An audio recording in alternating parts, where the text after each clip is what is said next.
pals, I'm here today to wrap up my reading in 2024 and to talk about my reading plan/goals for 2025. So I think briefly I'll just touch on some figures from 2024. I had a look at the video I did of this last year, end of 2023, start of 2024, and I provided a lot more stats and figures, and there's not been a lot of change, in all honesty, in terms of how I read and how many books I buy and where I get my books from. So I don't really feel like it's worth repeating because I just say the same stuff. But what I will say is that I read 97 books in 2024. I was thinking to say 2023. The average length of the book was 305 pages, which is lower than I'd like it to be because actually I'm somebody who always likes a book to be over 300 pages. I just tend to find that I enjoy that length of book more. I'm not someone who really enjoys short books, but I don't think I read many longer books to pull that average up. I think the longest book I read was only around 460 pages. So yeah, that's lower than I'd like it to be, but that's fine. My average rating was 3.33, and I'll touch on that a bit more when I talk about my goals. Something else I'll touch on a bit more is that 88% of the books I read were fiction and only 12 were non-fiction. And then out of the 97 books I read, this is something I quite like to track, so I use Storygraph and I create tags for these things.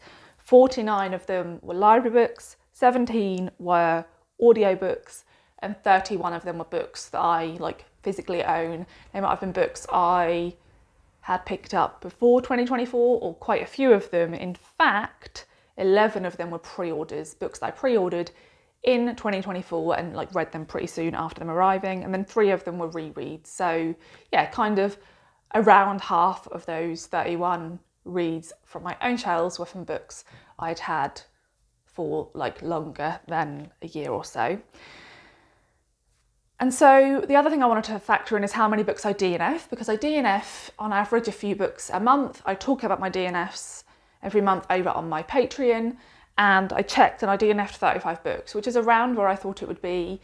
So I always think that it's weird that my average rating is as low as 3.33 when I DNF so many books. You'd think that then the books I continue with would end up being books I enjoyed more, but it just always seems to go that way. So that's kind of the brief stats. I'm going to dive into them a little bit more when I talk about what my goals were for 2024. Every single one of which I failed. So let's see what that is. My first goal was to read 120 books in 2024. And I don't really care about that in terms of reading a certain amount of books. I'm not really bothered by the amount of books I read. What I'm bothered by is how much time I spend reading. And so I tried to make it be so that it was 10 books a month, because I felt that that was a decent amount of time for me to spend reading. And yeah, I only read 97 books, which was only a few more than I read in 2023. And yeah, I'll kind of touch on that a little bit more once I've spoken about the next goal, which was to read 50,000 pages. And I managed a lot less, 29,929, which is similar to the amount I've read for the last few years. I always get to around the high 20s, the early 30,000s. And yeah, I just feel I had a year back in 2015 where I read around 150 books and 55,000 pages. And I just remember that year in my mind, which is now 10 years ago, was just so joyous in terms of the amount of books I read. And I think I just look back on that time and remember myself being somebody who spent so much time reading. And there's a lot of factors that have changed that. Some of them are positive things and some of them are negative things. So one of the positive things, which is something I don't want to change at all and something I love, is I've got into board games in the last probably 5 years. I mean, I was always someone who played board games, but I wasn't a collector of board games. And I kind of knew your kind of standard run-of-the-mill board games, but didn't really know about hobby board games. And I've really got into that, and we have quite a big board game collection, and it's something we spend a lot of time doing, and I absolutely love that. There's nothing about that I want to change. And in fact, I'd love to spend even more time playing board games, because quite a lot of our board game playing happens at the weekend, and I would like to do that more in the evenings as well, like on the weekdays, to make a bit more time for it, because it's you get a board game, a new board game, and I say I love it, but then I might have only played it 3 times in a year, because our collection, we probably have around 70 games. And we've recently unhauled a lot of games that we weren't really playing to make up space. So yeah, when you collect at the kind of rate that we do, which is maybe 30 new board games a year, yeah, you end up playing a game only a few times and then kind of moving on to the new ones, which is something I would like to kind of rectify and spend more time playing every game. So yeah, I don't want that to change. But a couple of things that I am aware of is that I spend so much more time on YouTube now than I ever did back in like 2015. And that's because way more people are making BookTube content. There's a lot more people for me to watch. But I find even when people aren't really uploading, I'll like find videos to watch, even if they're not really my taste in terms of the people who are talking about the books aren't really talking about the type of books that I want to read. And so for me, the vast majority of BookTube I watch is because I, want to get recommendations from people. And so, yeah, watching videos when I'm not really getting any recommendations is kind of pointless, but it just becomes like this kind of thing I do to kind of relax and switch my brain off. And that's something I used to use reading for. So yeah, I'd like to fix that. And also something that I became obsessed with in 2024, and I'm ashamed to admit this, but I'm going to, is I stumbled across, I have no idea how, a video of like what they called, like a skincare professional squeezing some spots. And I've fallen into a rabbit hole, and I don't even want to consider how many hours I spent in 2024 watching those type of videos. And some of them I've watched hundreds of times, like the same videos. And yeah, it just became like the best way for me to switch my brain off. Like I used to use ASMR videos for that. I switched to spot squeezing videos. And yeah, I had days where I would watch like several hours a day, which is obviously absurd. So yeah, that's definitely something I need to rectify. And so when I look back on my reading in 2024, I'm aware that I had so much more time for reading that I wasted on doing something that didn't make me feel good. It didn't make me feel positive. And it actually made me feel quite kind of lethargic and annoyed with myself for kind of spending hours doing something that I actually didn't really feel invigorated or kind of excited by. So yeah, so that's why I kind of set these numbers high, because I know that if I achieve those higher numbers, I'd be spending more time doing something I loved and less time doing stuff I don't really feel that good about in the long run. Let me know if you also watch spot squeezing videos. I've also the sort of stuff that's been coming up on my recommendations feed, like my homepage now, is very bizarre. So I need to fix that. My third goal for 2024, which is like the biggest epic fail of all time, was to reread the whole Realm of the Elderling series by Robin Hobb, which off the top of my head is 15 books, and didn't even attempt that. So completely failed at that. Yeah, not very good. Then my fourth goal was to read 20 memoirs. I only managed 4, really bad. My fifth goal was to read 20 non-fiction. I only managed 4, and that's like separate to the memoir goal. So yeah, that's why my non-fiction reading was only at 12%, because I didn't read much non-fiction at all. And those 2 goals were designed to acknowledge the fact that I love reading non-fiction. I tend to give non-fiction higher ratings than I give fiction, but for whatever reason, I don't kind of naturally reach for it. I have to kind of push myself more to reach for it. And yeah, still didn't do a good job of that. And then one goal that was more like something I knew I'd struggle to achieve, and was because it was something I kind of did want to rectify, not just for enjoyment, just because I felt like I should, was to read 10 translated books. And that's because I used to read a lot more translated books when I started the channel. I've kind of fallen out of the habit, I think in large part because I've tried a lot and not had great successes. And I only managed 2. And yeah, one of them I didn't really like, and one of them was kind of like an average 3-star read for me. So yeah, there's definitely still a lot of translated books that I am interested in giving a try. So again, that's something I didn't do very well at. And then my last goal for 2024 was just kind of to have more fun with my reading, and I wanted to kind of measure that by trying to increase that average star rating. Now, like I said, it's 3.33 for 2024, which I believe is even lower than it was in 2023, only slightly though. And this is something I've kind of been thinking about a lot more lately, and I'm thinking about doing away with rating books online, as in I'll still review them, but I won't ever mention like a number. I'll just, tell you how much I enjoyed it just by kind of my descriptions. Because I fear that that number makes me feel like I'm not having a very good reading year, when in fact I'm just quite a harsh star rater. So what I mean by that is, I know a lot of people would give a book 4 stars when I would probably give that book a 3.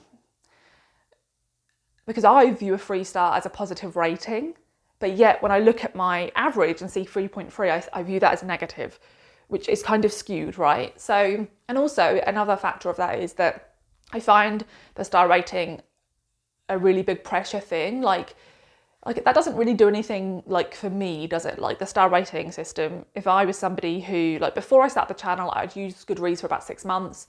I use Storygraph now, which I prefer because it has 5-star ratings, which I use a lot actually. But yeah, I mean, I didn't really care about the star rating system all that much. It was sort of kind of something I did for fun, but I never really thought that deeply about it. But now, because my reading is so public and I talk about it so much, I'm constantly thinking whilst I'm reading a book of what star rating it's going to be. And then I battle with myself quite often about what star rating a book deserves, particularly if I feel that it's being considered for a 5-star. I really battle with what a 5-star should be, and I'm kind of not.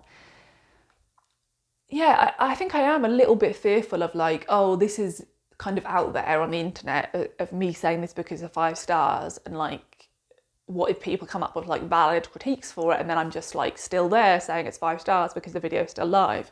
So yeah, that's something that I don't love. And so I don't know if I will manage this, but I think I'm going to stop using star ratings. As in, I'm not even going to record that on any of the apps I use. I'll just mark that I've read something, and then I'll kind of know in my mind. And also something about that is like, my taste changes so much over the years. I don't really like that something could have been rated 5 stars from 10 years ago, when me now as a reader would perhaps give it like 2. So yeah, so I just think to kind of help myself in the future, I just kind of want to remove that kind of anxiety. So yeah, that is everything from 2024. So you will now see that my goals for 2025 are kind of similar, but I have some plans, okay? So again, read 120 books. As I said, I'm not somebody who cares about this at all. Years ago, I would see I was behind by 3 books or something, and I'd read short books to try and fix that. I feel nothing when I see that I'm behind. I'm just like, whatever. When I'm on track, that's cool, like that's a little buzz, but I don't feel badly if I'm behind. So I'm one of those people who feels okay putting that high, and it doesn't affect me at all. Yeah, because I still feel like I said, the amount of time I spent watching spot squeezing videos, I can definitely have read 23 more books. God, way more than 23 more. The other goal I have, similarly to that, is to read 40,000 pages. Now I've changed it to 40,000 because I feel like maybe just to be a little bit fair to myself, although another plan I have for 2025, which I'll talk about a little bit later, could really skew that number up because it will be a lot of longer books. But yeah, I've just made it 40,000 because I didn't reach it anywhere near, so I thought maybe to make that one a little bit easier. Then I've got the same 2 as last year to read memoirs and non-fiction, but I've altered them slightly to be a tiny bit kinder to myself. I've made it 12 memoirs and 12 non-fiction. So that's basically 1 a month. I think that's easy for me to track. And even though I should definitely be able to read more than that in terms of how much I enjoy those books, clearly I haven't been. So I thought, okay, let's make this a little bit easier. And I also decided to make that a little bit easier because I've added some additional goals, and I didn't want to make my reading too prescribed. So the 5th goal is to read 12 short story collections. Something I had in mind when I made my goals for the last couple of years was to read more short story collections, and I just never put a number beside that, and it's not working without a number. Like, I'm not doing it. I think I just am so used to just reaching for novels like constantly that I am just kind of bad with everything else. And I think it becomes this cycle, doesn't it? Like, the majority of people I watch talk about novels for 90% of the time, so that's then 90% of my recommendations. The majority of prizes that people talk about and that I'm aware of talk about novels, so it just kind of perpetuates that cycle. And what I'm seeing around me is the majority of people talking about novels, it doesn't really inspire me to kind of break that cycle myself, but I am obviously part of that cycle. So yeah, so it's ridiculous because I know how much joy I get from reading these other type of books. So yeah, I really want to try and fix that this year. And so I've gone for 12 short story collections. Then a big thing that I'm hoping will change this year, which is again something I was aware of for the last couple of years, but I didn't put a number beside it, is to read 12 fantasy books. Now, I've written 12 there, but kind of what I'm thinking in my mind is rather than, I've written 12 books because that's easier to measure and like being a bit kind to myself. But what I'd really like is to kind of read 12 fantasy worlds, because most fantasy books are not standalones. And what I would love is to like attempt 12 fantasy books that are like the first book in a series and to love them so much that I want to continue. So yeah, that's what I'd like. And I have a lot on my radar that I've been meaning to read over the years. And again, that's something that I don't naturally do as much because there is loads of like fantasy book content on BookTube. The vast majority of it I don't watch because I find that I spent a lot of time in 2023 watching it, but I just wouldn't have like similar taste. So I try a lot of the books that were really raved about and not really enjoy them. And so I think I just have to accept that I'm someone who likes fantasy, but like my taste doesn't really overlap with the people making fantasy book content. So yeah, so then again, the vast majority of people I'm watching aren't really talking about fantasy, but there are a couple of people I watch who do have similar taste to me, who do mention some fantasy books every now and again. And so I'm, kind of trying to pick up some of those ones and some others that I've been aware of for a while that I think I will enjoy. And then my seventh and final goal is, again, to reread The Realm of the Eldlings. But what I've written, instead of wanting to read all of the books, I've written to start rereading The Realm of the Eldlings. I think I'd be pretty happy if I got through the first 3 trilogies, because in all honesty, like, I think they're the strongest part. Like, for me, it did become slightly weaker after that point. So yeah, I'm not saying I'm not going to reread the other 2, but yeah, to do the first 3 I think I'd be happy with. So what I'm thinking is that basically I've taken up a certain amount of slots, right? I think I've taken up 48 slots with 12 memoirs, 12 non-fiction, 12 short story collections and 12 fantasy books. But I want to read 120 books, so I still have a decent amount of room there, of wiggle room. I read a lot of Frontlist. I still want to read a lot of Frontlist. I've made a video of my 30 most anticipated books for the first half of 2025, which I'll link above. But since I made that video, I've become aware of like another 40 books. Now, a lot of those I'm not as excited about as the ones I put in that top 30. But yeah, there's a lot of other ones that I am aware of and I'm going to start asking my library to purchase. Another thing is that I haven't made an actual goal is that I would like to read a little bit more backlist. And that's not for the sake of it, that's because I have a list of 15 books that I've wanted to get to now for quite a few years and I just never reach for them. And so I thought if I kind of make that as a list, I would kind of monitor it a bit better. So let me know if you'd like to hear me do a video about those 15 backlist books, because it would be interesting to hear if you've read them and like what you think of them. So what I'm changing this year is that I don't think I monitored any of this well enough last year for it to work. I made Storygraph challenges, but when I clicked on my challenges page, the ones I could see at the top were the amount of books and the amount of pages, and I never really scrolled down, which was everything else.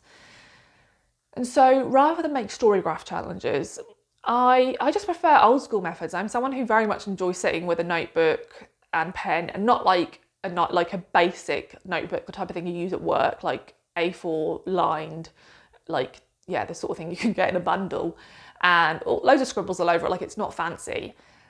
I work much better like that, and I'm somebody who, like, I'll sit on the sofa and I'll have my notebooks on the coffee table and I'll just reach for them a lot and kind of have a look at them.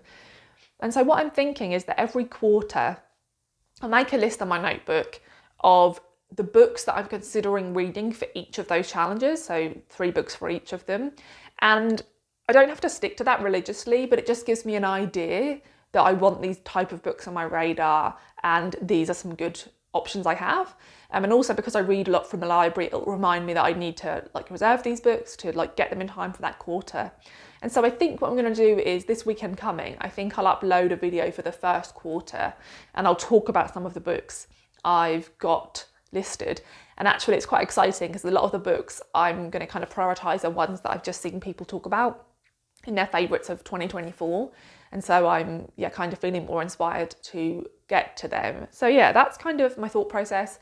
In large part, I just want to read a lot more this year and just make sure I read things, or make sure I don't ignore things that bring me joy, because I get lots of joy out of reading like novels and fiction, but I also get a lot of joy out of reading other types of books that I'm not prioritising. So I just want to make sure I don't kind of ignore this whole section of reading that I really, really love. So yeah, those are all my thoughts about 2024 and my plans for 2025. I would love to hear your thoughts on any of my goals. And also I'm super nosy. I love hearing other people's goals. So do let me know yours below. And also obviously feel free to recommend me any books that you think would like help out with any of the goals I have. Thanks for watching, and I'll see you in the next video. Bye.